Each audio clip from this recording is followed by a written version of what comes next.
എന്തായി നിന്റെ അനിയത്തിയുടെ കല്യാണാലോചന? ഇന്നലെ ഒരു കൂട്ടർ വന്നിട്ടുണ്ടായിരുന്നു. ജോലിയും ചുറ്റുപാടൊന്നും കുഴപ്പമില്ലാന്ന് അവള് പറഞ്ഞേ. പക്ഷെ ഒരു കാര്യം കൊണ്ട് അവര് വേണ്ടെന്ന് വെക്കാനാ പോണേ. അതെന്ത് കാരണം? അത് പിന്നെ ചെക്കൻ ചിരിക്കുമ്പോ പല്ല് കാണാൻ ഒരു ഭംഗിയില്ലാന്ന്. അത് മാത്രാണ് കാരണം? അതവരോട് വരാൻ പറ, ഓക്കെ പറയാൻ പറയും. എന്തിന്? അവൾക്ക് ഇഷ്ടപ്പെട്ടിട്ടില്ല. അല്ല, അതുറപ്പിച്ചോ. നിന്റെ അനിയത്തി കല്യാണം കഴിഞ്ഞ ആ ചെക്കൻ പിന്നെ ജീവിതത്തിൽ ചിരിക്കില്ല.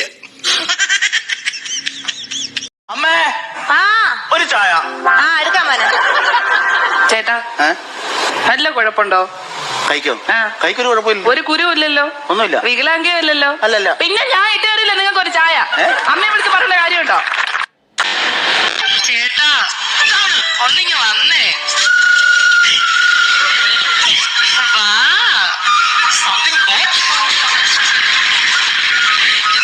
ചൂട് ചായ എടുത്ത് വെച്ചിരിക്കുന്ന തടുക്കളെ മുന്നേ എടുത്ത് കുടിച്ചിട്ട് പോ. ചൂട് ചായ ഇട്. ഞാൻ ചായ ഇടണോ? ഞാനാണ് ഈ വീട്ടിൽ ചായ ഇടുന്നത്. ഹലോ, ചായ ഞാനിടാം. പക്ഷെ പഞ്ചസാര ഞാൻ ഇടും. അങ്ങോട്ട് ഇട്ട് കുടിക്കണം. ഞാൻ കുടിക്കും. കലക്കിയാനൊക്കെ തരും. ഇഷ്ടപ്പെട്ടില്ലെങ്കിൽ നിങ്ങൾ മാനസമാധാനം പറയണമായിരുന്നു. ഇപ്പൊ ഇവിടെ കിടന്ന് പറഞ്ഞിട്ട് കാര്യമൊന്നുമില്ല. കണ്ടപ്പോ കുഴപ്പമില്ലായിരുന്നു. പടം ഓടി തുടങ്ങിയപ്പോഴല്ലേ പൊളിഞ്ഞെന്ന് ഞാൻ മനസ്സിലാക്കുന്നത്. അതെ, നായകൻ കൊള്ളൂല്ലെങ്കിൽ പടം പൊളിയും. എങ്ങനെയാണ്? നായകൻ കൊള്ളൂല്ലെങ്കിൽ പടം പൊളിയും. ഈ പൊളിഞ്ഞ പടത്തിന് നായകന് കിട്ടിയ ദേശീയ അവാർഡാണ് നിൽക്കുന്നത്. ആണുങ്ങളായ ഇത്തിരി അങ്ങോട്ടും അങ്ങോട്ടും മാറി നിൽക്കും. 20 വർഷമാണ് നിങ്ങളുടെ ഇത്തിരി. അതേ കാര്യം പിള്ളേരൊക്കെ വിളിക്കും. നമ്മുടെ കൊച്ചുങ്ങളെയൊക്കെ വിളിക്കാം. ഡയറി മിൽക്ക് ഒരു കാര്യം ഞാൻ പറഞ്ഞേക്കാം, ദിവ്യ ഗർഭം ധരിക്കാൻ ഞാൻ എനിക്കൊന്ന് എന്റെ വീട് വരെ പോണം. വെറുതെ കൈ വീശി അങ്ങോട്ട് ചെല്ലാനേ. ഒരു പിച്ചക്കാരന്റെ കൂടെ അല്ലേ അച്ഛനും അമ്മ എന്നെ ഇറക്കി വിട്ടത്. നിന്നെ കിട്ടിയതിന് ശേഷം ഞാനൊരു പിച്ചക്കാരനായി നീ നിന്റെ അച്ഛനോട് എന്ന് പറ. നീ തന്ന പൈസയില് കണക്ക് കൂട്ടി നോക്കിയപ്പോ ഒരു 10 രൂപയുടെ കുറവുണ്ട്. എവിടെ 10 രൂപ? അത് ഞാൻ എടുത്തു. എടുക്കുമ്പോ നിനക്ക് പറഞ്ഞാലെന്താ? ഞാൻ മറന്നുപോയി. മറന്നുപോയിന്നോ? എന്തിനാ നീ എടുത്തത്? എനിക്കൊരു അത്യാവശ്യം ഉണ്ടായിരുന്നു. എന്തത്യാവശ്യം? എന്താവശ്യത്തിനാ നീ അത് എടുത്തതെന്ന്? ആ പൈസക്കാണ് ഞാൻ 3 പവന്റെ മാലയും ഒരു പട്ടുസാരിയും വാങ്ങിയത്. നാണയില്ലല്ലോ 10 രൂപയുടെ കണക്കും ചോദിച്ചിട്ട് നടക്കാൻ. കൂട്ടം മീറ്റിംഗിന് പോയപ്പോ വാസന്തി ചേച്ചി പറയാ, നിന്റെ ഭർത്താവിന് എന്താ ഒരു ശുണ്ടീന്ന്. അതൊക്കെ പോട്ട്.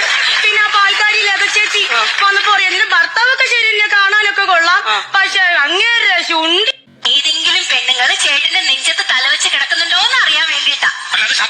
അറിയാൻ പറ്റും. അതായത് ഏതെങ്കിലും പെണ്ണുങ്ങൾ കിടന്നിട്ടുണ്ടെങ്കിൽ അവരുടെ മുടി ചേട്ടന്റെ ഷർട്ടിലുണ്ടാവും. മുടി കിട്ടിയ ഇല്ല.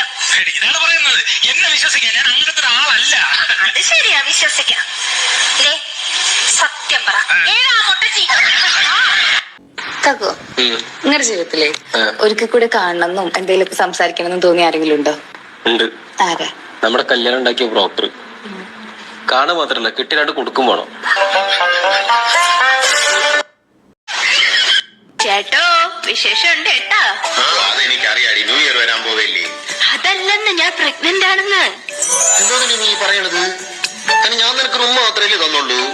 അതിന് കൊച്ചിന്റെ അച്ഛൻ നിങ്ങളാണെന്ന് ഞാൻ പറഞ്ഞ.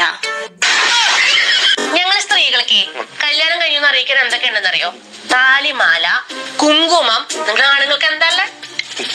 നമ്മള് കല്യാണം കഴിഞ്ഞു എന്ന് അറിയാനായിട്ട് ഈ ഒരു ലക്ഷണം വേണ്ട, മുഖത്ത് നോക്കി അറിയാൻ പറ്റും. ഏത് സമയത്താണോ എനിക്ക് ഇങ്ങോട്ട് ഇറങ്ങി പോരാൻ തോന്നിയത്? എന്റെ കട്ടകാല സമയത്ത്. കല്യാണത്തിന് മുമ്പ് എനിക്ക് എത്ര ആലോചനകൾ വന്നാന്നറിയോ? ഒരു വക്കീല് വന്ന്, ഡോക്ടർ വന്ന്, എഞ്ചിനീയർ വന്ന്. എനിക്ക് കല്യാണം കഴിഞ്ഞതിന് ശേഷമാണ് ആലോചന വന്നത്. എന്താ ആലോചന? ഞാൻ കൊന്നുകളയണോ അതോ കായലി താത്തണോ എന്നുള്ള ആലോചന. രാവിലെ ഞാൻ യോഗാസനം ചെയ്തുകൊണ്ടിരുന്നപ്പോ നീ ഇറക്ക കൂടെ വന്നൊരു ഫോട്ടോ എടുത്തില്ലേ? എന്നിട്ട് നീ അത് ഫേസ്ബുക്കിൽ അപ്ലോഡ് ചെയ്തില്ലേ? അതിന്റെ ക്യാപ്ഷൻ എന്തായിരുന്നു? ചേട്ടന്റെ ആസനം കണ്ടോ? യോഗ എവിടെ പോയി? അതെന്താണെന്നറിയോ? നമ്മൾ ഈ ക്യാപ്ഷൻ കൊടുക്കുമ്പോഴേ നമ്മൾ ഷോർട്ട് ചെയ്തിട്ട് ഇടാൻ പാടുള്ളൂ. നിന്റെ ഷോർട്ട് കാരണം അതിന്റെ കമന്റ് നല്ല നീളത്തിലായിരുന്നു. ഞാൻ പലപ്പോഴും പറഞ്ഞിട്ടുണ്ട്, അച്ഛന്റെ മുമ്പിൽ വെച്ചിട്ട് എന്നെ ഇൻസൾട്ട് ചെയ്യരുതെന്ന്. ഒന്നില്ലെങ്കിൽ ഞാൻ നിങ്ങളുടെ വൈഫല്ലേ, എന്തിനാ എന്നോട് ഇങ്ങനെ അണവണ? അരവണ മലക്ക് പോയാലേ കിട്ടുള്ളൂ. അല്ല, അതല്ല, ഈ അണവണ അവഗണന. ആ സാധനം. വലിയ ഭാഗ്യ താമസിച്ചിട്ട് കാര്യമില്ല, ഇടയ്ക്ക് നാക്ക് പഠിക്കണം. അത് ഞാൻ ചെറുപ്പത്തിൽ ഇംഗ്ലീഷ് മീഡിയം പഠിച്ചോണ്ടാ. എനിക്ക് ചില മലയാളം അപ്പ് പറയുമ്പോഴേ ഇങ്ങനെ സ്ലിപ്പായി പോകും. ഇംഗ്ലീഷ് നല്ല രീതിയിൽ ഒന്ന് പറഞ്ഞു കൊടുക്കും. അയ്യോ, എന്റെ മീനവിയൽ എന്തായോ എന്തോ. മോനെ വാടാ.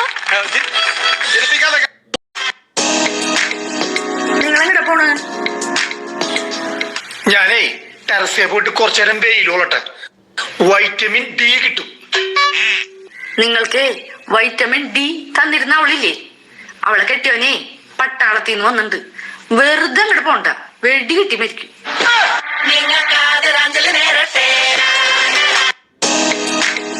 ആര് താമസിക്കണത്? ജഡ്ജി സാറേ, എനിക്ക് ഒരു നിമിഷം പോലും ഇയാളോട് താമസിക്കണ്ട. എനിക്ക് എത്രയും പെട്ടെന്ന് റിവേഴ്സ് വേണം. എനിക്ക് എത്രയും പെട്ടെന്ന് റിവേഴ്സ് വേണം. അല്ല, ഈ റിവേഴ്സ് എന്ന് പറഞ്ഞ അത് ഈ ഭാര്യയും ഭർത്താവും കൂടെ പിരിയുമ്പോ നമുക്ക് കോടതിയിൽ നിന്ന് ഒരു പേപ്പർ വരൂല. അത് കേട്ടാ, വിവാഹമോചനത്തിന് പറഞ്ഞതാണ് റിവേഴ്സ്. ഇതാണ് വിദ്യാഭ്യാസമല്ലേ വിവരം. അമ്മ പറഞ്ഞു കേട്ടാ. ആപ്പിൾ ഇന്ന് കേട്ടിട്ടില്ലേ? ഭക്ഷണം കഴിച്ചു കഴിഞ്ഞിട്ട് ആപ്പിൾ ആപ്പിള് കഴിച്ചിട്ട് പറഞ്ഞു. അതല്ല, ഹം തും. ആ പാട്ട് നല്ല ജഗദീഷ് സാർ വേറൊരു പാട്ട് പറഞ്ഞു. ആ പാട്ട് പഠിക്കും, നല്ല പാട്ട്. അതല്ല, പിന്നെ ആപ്പിള് കഴിച്ചിട്ട് ആപ്പിളിന്റെ ഉള്ളിൽ. ഈ ആപ്പിളിനകത്ത് എന്തോന്നല്ലേ ഇരിക്കുന്നത്? ആപ്പിളിനകത്ത് ആപ്പിളിനകത്ത് എന്തോന്നിരിക്കുന്നത്? ആപ്പിളിനകത്ത് കുരു, മാങ്ങാത്തോലി. കുരുവിന്റെ പ്രശ്നമാണോ ഇത്രയും വലിയ പ്രശ്നം? ഇതൊക്കെ പ്രാന്താണ് ദൈവമേ.